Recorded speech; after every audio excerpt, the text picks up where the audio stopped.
ಇವತ್ತು ನಮ್ಮ ಹಿರಿಯ ಶಾಸಕರಾದಂತ ದೇಶಪಾಂಡೆ ಅವರು ಈ ಒಂದು ನಿರ್ಣಯವನ್ನ ಏನು ಒಮ್ಮತದ ನಿರ್ಣಯವನ್ನ ಅವರು ಸೂಚಿಸಿದ್ದಾರೆ.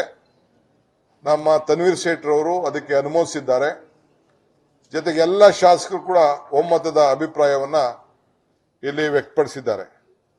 ಮತ್ತೆ ರಾಜ್ಯಪಾಲರು ಏನು ನಮಗೆ ರಾಜಕಾರಣವನ್ನ ಮಾಡ್ತಾ ಇದ್ದಾರೆ, ಅದಕ್ಕೆ ಈ ಸಂದರ್ಭದಲ್ಲಿ ಸರ್ವಾನುಮತದಿಂದ ಅವರು ಏನು ಒಂದು ಎನ್ಕ್ವೈರಿ ಮಾಡಿದ್ದ, ಏನು ಒಂದು ಸರಿಯಾದ ರೀತಿ ತನಿಖೆ ಇಲ್ಲದೆ, ಯಾವ ತನಿಖೆಯೂ ಕೂಡ ಇಲ್ಲದೆ ಪ್ರಾಸಿಕ್ಯೂಷನ್ಗೆ ಪರ್ಮಿಷನ್ ಕೊಟ್ಟಿರುವಂತದ್ದು ಮತ್ತು 17A ಆದೇಶ ಮಾಡಿದಂಥದ್ದನ್ನ ಇಡೀ ಸರ್ವಾನುಮತದಿಂದ ನಾವು ಅದನ್ನ ಖಂಡಿಸಿದ್ದೇವೆ.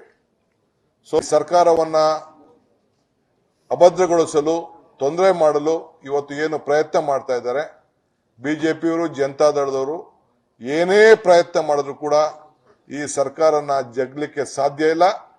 ಇಡೀ ಶಾಸಕಾಂಗ ಸಭೆ ಮುಖ್ಯಮಂತ್ರಿಗಳ ಜೊತೆಲಿ ಇದೆ, ಕಾರ್ಯಕರ್ತರು ಜೊತೆಲಿ ಇದ್ದಾರೆ, ರಾಜ್ಯದ ಜನತೆ ಕೂಡ ಮುಖ್ಯಮಂತ್ರಿಗಳ ಜೊತೆಲಿ, ಸರ್ಕಾರ ಜೊತೆಲಿ ಇದ್ದಾರೆ ಅನ್ನೋದನ್ನ ಈ ಶಾಸಕಾಂಗ ಸಭೆ ವ್ಯಕ್ತಪಡಿಸ್ತಾ ಇದೆ, ನಿರ್ಣಯವನ್ನ ಮಾಡಿದೆ.